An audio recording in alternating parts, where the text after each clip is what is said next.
అప్పుల బాధలు వెంటాడుతున్నాయా? అయితే 6 JVR వారి జాతిరత్నాలు ధరించండి. హాయ్, వెల్కమ్ టు మనం టీవీ. నేను మీ మనోజ్.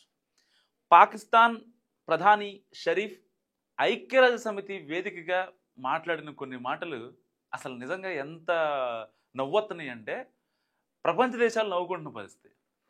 దీని వెనకాల కర్త కర్మ క్రియ ట్రంప్ మామ. There is no doubt about it.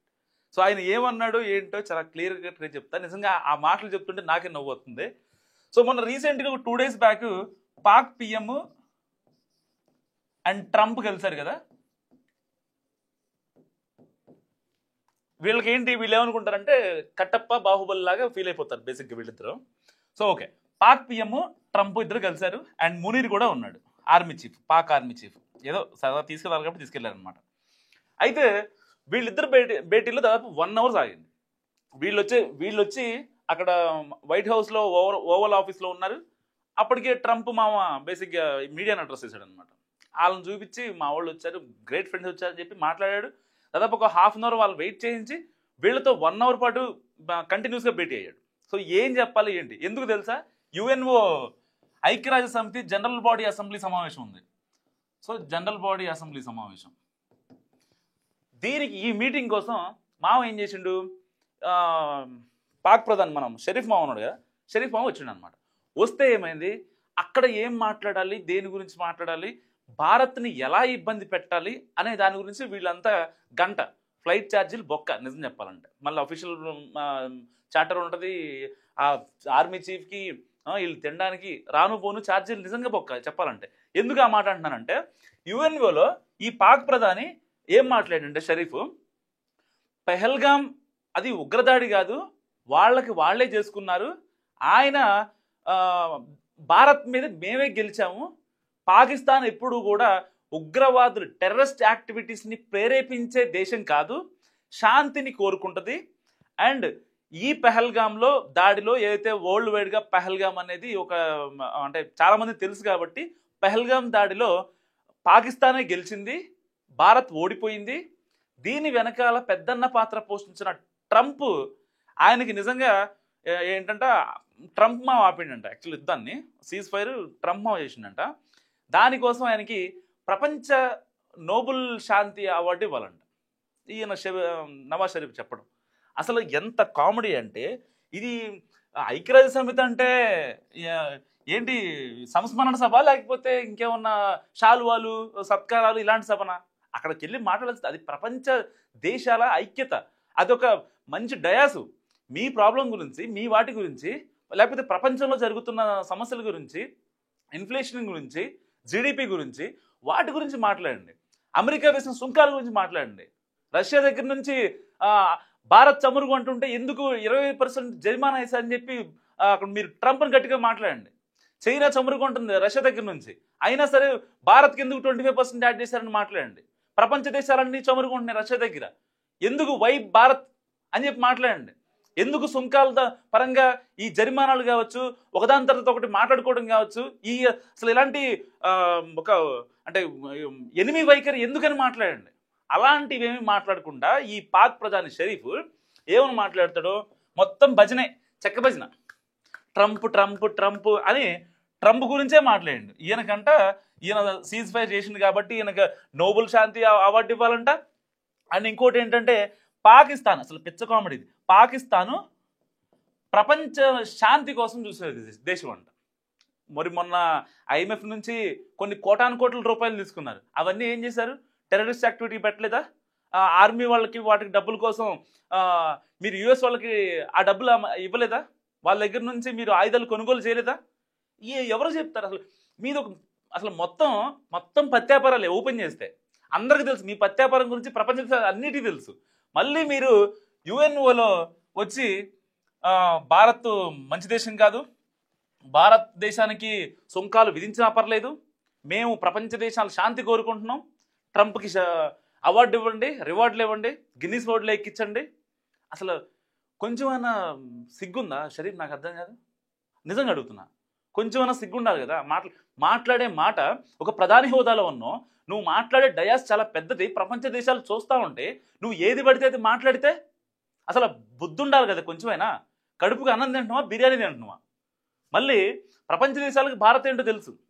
Bharat ఏంటో తెలియకుండా రష్యా ఇప్పుడు సపోర్ట్ చేయదు. డ్రాగన్ కంట్రీ చైనా కూడా భారత్కి ఎందుకు సపోర్ట్ చేస్తా అని చెప్తుంది. కొన్ని వేల కోట్ల పెట్టుబడులు ఇప్పటికి కూడా ఎందుకు పెడతా అని చెప్తుంది. వాణిజ్య పరంగా మనం ముందుకెళ్దామని చెప్పి. ఒక పక్క అమెరికా సొంకాలు వేస్తున్నప్పటికీ ఈ భారత్ ఆల్టర్నేటివ్ ఏం చేసుకోవాలో, ఎలా చేసుకోవాలో ప్రతిదానికి తగ్గి ఉంటుంది కదా. ఏ దేశమైనా భారతదేశానికి ఒక్క పాకిస్తాన్ తప్ప, మీ దేశం తప్ప ఇంకా ఏ దేశం నెగిటివ్గా ఉంది?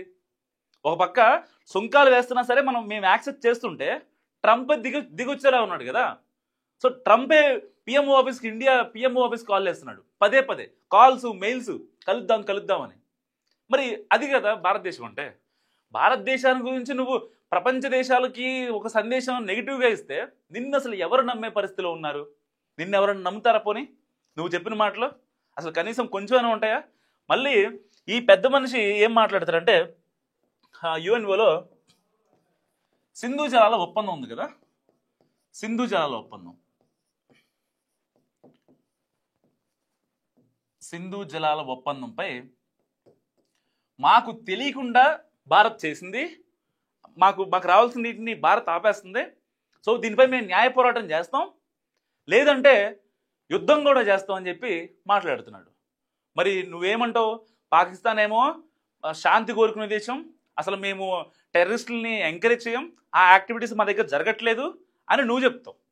2 ఏళ్ల క్రితం మీ విదేశాంగ మంత్రి ఏమో సోవియట్ కోసం అమెరికా టెర్రరిస్ట్ యాక్టివిటీని ఎంకరేజ్ చేసింది, టెర్రరిస్ట్ యాక్టివిటీస్ జరిగాయి పాకిస్తాన్లో, అది ముమ్మాటికి నిజం, ఇకపై మేము ఆపాలనుకుంటున్నాం అని చెప్పి మీ విదేశాంగ శాఖ మంత్రి మాట్లాడతాడు. ఏది నమ్మాలి జనాలు? ఆయన ఏమో మీడియా సాక్షిగా మాట్లాడతాడు, నువ్వేమో యుఎన్ఓ సాక్షిగా నువ్వు మాట్లాడతావు. నిజంగా పందికి ఈ మధ్య ఒక మీమ్ బాగా వైరల్ అవుతుంది. ఏంటిదంటే, పందికి పాన్స్ పౌడర్ వాసన తెలియదంట. ఎగ్జాక్ట్లీ యుఎన్ఓ మాట్లాడే అవకాశం అందరికీ రాదు, అంత గమ్మున రాదు. సరే నువ్వు మంచోడువో చెడ్డోడువో నీకు ఒక అవకాశం వచ్చింది, నీ దేశాన్ని ఎలివేట్ చేసుకో, నీ దేశం ఆర్థిక సమస్యలు ఏంటి చెప్పు. పాకిస్తాన్ అడుగు తింటుంది కదా, కనీసం రొట్టె మొక్క దొరక్క ఎంతమంది ఇబ్బంది పడుతున్నారు? జీడిపి ఎంత పాకిస్తాన్ది? అసలు పరిస్థితి ఏంటి? ఆర్థిక మాంద్యం ఎందుకు వస్తుంది? దాని గురించి బిలో పవర్టీ లైన్లో ఎంతమంది ఉన్నారు? తెచ్చావు ఐఎంఎఫ్ దగ్గర నుంచి కొన్ని కోట్లు తెచ్చావు, ఎవరికి పెట్టావు? మళ్ళీ అమెరికాకు పెట్టావు, ఇక టెర్రరిస్టులకు పెడుతున్నావు. మరి లోపల ఉన్న జనాల పరిస్థితి ఏంటి? లాహోర్లో ఉన్న పరిస్థితి ఏంటి? ఇప్పుడు వాళ్ళంతా ఉగ్రవాదం వైపు ఎందుకు మొగ్గు చూపుతున్నారు? టెర్రరిస్టులుగా మారదామనే ఆలోచన ఎందుకు వస్తుంది యువతకి? ఎందుకు యువతకు జాబులు లేవు పాకిస్తాన్లో? వాళ్ళంతా బయటికి వెళ్దామంటే కనీసం బయటికి వెళ్ళలేని పరిస్థితి. ఏ దేశం కూడా వాళ్ళ వీసా యాక్సెప్ట్ చేసిన సందర్భాలు లేవు. ప్రపంచ దేశాలు పాకిస్తాన్ని బ్యాన్ చేసినంత అసలు ఏమాత్రం ఆశ్చర్యం లేదు. పాకిస్తాన్ మొత్తం నేను బ్యాడ్ అని అంటలేదు. అక్కడ 100 మంది ఉంటే ఒక 20-30 మంది చాలు కదా మిగతా 70 మందిని చెడగొట్టడానికి. ఆ 70 మంది కనీసం విద్యా ఉద్యోగ అవకాశాల కోసం బయటికి వెళ్దామంటే వెళ్ళలేని పరిస్థితి. మరి అలాంటి పాకిస్తాన్ ఆర్థిక పరిస్థితి కావచ్చు, మొత్తం అక్కడ ఉన్న మినరల్స్నేమో ఇంకా ఆర్థిక వనరులేమో మొత్తం ట్రంప్కి ఇచ్చావు. ట్రంప్ మేనలుడు ఆయనకి ఇచ్చావు. ఏ విషయంలో పాకిస్తాన్ కరెక్ట్గా ఉంది? ఏదన్నా ఒక్క విషయంలో కరెక్ట్గా ఉందా? వ్యవసాయంలో కరెక్ట్గా ఉందా? లేకపోతే విద్యా ఉద్యోగాల్లో కరెక్ట్గా ఉందా? సంక్షేమంలో కరెక్ట్గా ఉందా? కనీసం ఫుడ్ విషయంలో కరెక్ట్గా ఉందా? ఏది లేకుండా నువ్వు యుఎన్ఓకి వెళ్ళి ఇలాంటి విషయాలు మాట్లాడి ప్రపంచ దేశాలతో కన్విన్స్ చేసుకుని నీకు రావాల్సిన ఏదన్నా పెట్టుబడులు వాటిని ఆకర్షించి వాళ్ళతో మాట్లాడుకో. లేదు ట్రంప్తోనే మాట్లాడు. మీ పాకిస్తాన్లో ఒక చిన్న సాఫ్ట్వేర్ కంపెనీయో లేదంటే ఒక పెద్ద కర్మాగారం కట్టి ఒక 10,000 మందికి జాబులు ఇవ్వమని చెప్పి ట్రంప్కి చెప్పు, యాక్సెప్ట్ చేస్తాడా? పొర్రపాటును కూడా యాక్సెప్ట్ చేయడు. ఎందుకంటే మీ దగ్గర ఉన్న వనరులు మాత్రమే ట్రంప్కి కావాలి, మిమ్మల్ని వాడుకోవడం మాత్రమే కావాలి, అంతకు మించి ట్రంప్కి ఏం అక్కర్లా. సో ఆ విషయం పాకిస్తాన్ తెలుసుకున్న రోజున ఈ అడుక్కు తినే పనులు, ఇలాంటి చెత్త పనులు, ఐక్యరాజ్యం దగ్గరికి వచ్చి భారత్ చెడ్డ దేశం, భారత్ అసలుకి ఏం తెలీదు, సింధు జలాల ఒప్పందం వాళ్ళు డిక్లైన్ చేశారు కాబట్టి ఇప్పుడు నేను మళ్ళీ ఫైర్ చేస్తావా? తోలు తీసి ఎండేస్తారు. ఈసారి నువ్వు ఫైర్ చేస్తే పాకిస్తాన్ మొత్తం మటాష్ అయిపోద్ది. ఈసారి కనుక నువ్వు అలాంటి పిచ్చి పనులు చేస్తే.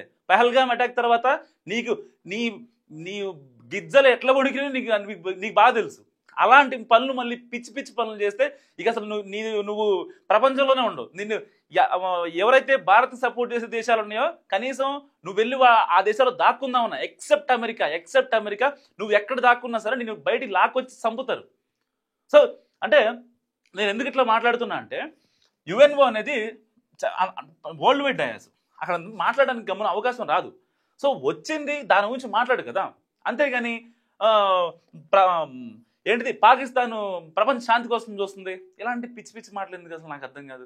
దానివల్ల ఏం యూజు ఏంటి, నువ్వు ఇచ్చే మెసేజ్ ఏంటి? ఇస్లామిక్ కంట్రీస్ గురించి మాట్లాడుతున్నారు, ఆ సదస్సులో నువ్వు దాని గురించే మాట్లాడు, నీకు వాల్యూ పెరుగుద్ది ప్రపంచ దేశాల మధ్య. అరే బాగానే మాట్లాడిన అనుకుంటారు, అంతేగాని నువ్వు ట్రంప్ను పొగుడుకుంటా, ట్రంప్ను ఎవడన్నా పొగుడుతుండా? ఎవడన్నా ఒక్కడ పొగుడుతుండా? ట్రంప్ పదే పదే కాల్ చేస్తున్నాడు ఇండియాకి, నేను మాట్లాడాలి, నేను కలవాలి, నేను వస్తాను, నెక్స్ట్ ఈ ఇయర్ ఎండింగ్లో క్వాడ్ లీడర్షిప్ ఉంది, దానికి వస్తా, కలుద్దామని చెప్పి మాట్లాడుతున్నాడు. ఓ పక్క సుంకాలు తగ్గించే దానికి ఇండియాకి మధ్య అమెరికాకి మధ్య ఒక ఒప్పందం జరుగుతుంది, మాట్లాడుకుంటున్నారు. సో ఇన్ని కాన్సిక్వెన్సెస్ మధ్య వీళ్ళు ట్రంప్ ఎంత దుశ్చర్యకు పాల్పడ్డాడంటే, అంటే బ్యాక్ ఎండ్లో ఇలా కూడా చేయొచ్చు అనే ఒక హింట్ షరీఫ్కి ఇచ్చాడు. అందుకనే పాక్ ప్రధాని ఐక్యరాజ్య సమితిలో పిచ్చి కూతలు కూసి ఇవాళ బఫూన్ అయిన పరిస్థితి. ఎందుకు బఫూన్ అయ్యాడు అంటే కొన్ని ఆయన మాట్లాడిన మాటలు నిజంగా అభ్యంతరకరం. సో అవన్నీ మనం అంటే ప్రతిదీ పోసుకొచ్చుకుంటూ మాట్లాడుకోవచ్చు. బట్ ఎలివేట్ చేసిన అంశాలు ఏంటంటే ట్రంప్కి ఆయనకి ఒక ప్రపంచ శాంతి అవార్డు ఇవ్వాలట. ఎందుకు ఇవ్వాలి శాంతి అవార్డు? ఏం చేశాడని? అందరి మీద సొంకాలు ఎత్తడాని ఇవ్వాలా, లేకపోతే అందరినీ అమెరికా నుంచి పంపిస్తున్నాడని ఇవ్వాలా? ఒక 20-25 ఏళ్ల కిందట అమెరికా ఎలా ఉండేది, ఇప్పుడు ఎలా ఉంది? జాతీయాహంకార దాడులు ఇంకా పెరుగుతున్నాయి. ఈ కాలంలో కూడా జాతీయాహంకార దాడులను ఎంకరేజ్ చేస్తూ, లేకపోతే ఎవరన్నా విదేశస్తులు అమెరికాలో చనిపోతే కనీసం వాళ్ళకి రక్షణ లేకుండా, వాళ్ళని ఎవరైతే చంపారో వాళ్ళకి శిక్షలు పడకుండా ఇన్ని చేస్తున్న ట్రంప్కి ఎందుకు ప్రపంచ శాంతి అవార్డు ఇవ్వాలి? ఏం చేశాడని ఆయన? సీజ్ ఫైర్ ఆయన చేశాడు, ఆయన చెప్పుకుంటూ సరిపోద్దా? అసలు పహల్గామ్ అటాక్లో గెలిచింది ఎవరు? భారత్. పాకిస్తాన్ వచ్చి కాళ్ళు పట్టుకుంటే సీజ్ ఫైర్ మేము ప్రకటించాం, భారత్ ప్రకటించింది. భారత్ ప్రకటించిన తర్వాత ఈయనేమంటాడు ఐక్యరాజ్య సమితికి వెళ్ళి, లేదు మేమే మధ్యలో వచ్చాము, ట్రంప్ గారు వచ్చి సీజ్ ఫైర్ చేశాడు అని చెప్పి ఏం చెప్పడం? ఎందుకు ఈ పనికి మాలిన ముచ్చట్లు నాకు అర్థం కాదు. నిజంగా మంచి అవకాశం. అక్కడ ఇస్లామిక్ కంట్రీస్ అన్ని ఒక 14 దేశాలు వచ్చి మాట్లాడుతున్నాయి. అక్కడ నువ్వు మాట్లాడితే ఎంత హుందాతనంగా ఉండాలి. అక్కడ కూడా పాకిస్తాన్ ప్రపంచ శాంతి గురించి మాట్లాడుతుంది, లేకపోతే అది ఇది. ఎందుకు? ఒక పక్క పాకిస్తాన్ అడుగు తింటుంది అక్కడ పరిస్థితి బాగాలేక. సో వాటి గురించి మాట్లాడితే నిజంగా ప్రపంచ దేశాలు వీళ్ళు మారారులే అనే ఒక ఇదిలోకి వచ్చేవి. కానీ మళ్ళీ షరీఫ్ అదే మాట్లాడిండు. సో దానివల్ల ఇప్పుడు మళ్ళీ బుక్ అయిన పరిస్థితి అనమాట. అంటే వీళ్ళకి బతకడం రాదు, లౌకికం తెలియదు అనే భావన చాలా మంది దేశాధినేతల్లో వ్యక్తమవుతుంది. ఇవాళ చాలామంది మాట్లాడలేని పరిస్థితి, మాట్లాడరు. ఏ ట్రంప్ గురించో, మోడీ గురించో, జిన్పింగ్ గురించి అయితే వేరే దేశాల అధ్యక్షులు మాట్లాడతారు. ఈ షరీఫ్ గురించి మాట్లాడి వాళ్ళ పరువు పోగొట్టుకోరు కదా. సో అందుకని ఎవరు మాట్లాడరు. ఎందుకు మాట్లాడరు అంటే ఆయన కామెంట్స్కి రియాక్షన్స్, అందుకే మాట్లాడరు. సో ఇప్పుడు షరీఫ్ చేసిన వ్యాఖ్యల గురించి, దీని వెనకాల ట్రంప్ చేసిన మ్యాజిక్ గురించి మీరేమనుకుంటున్నారో నాకు మస్తుగా కామెంట్ చేయండి. చూస్తూనే ఉండండి మనం టీవీ.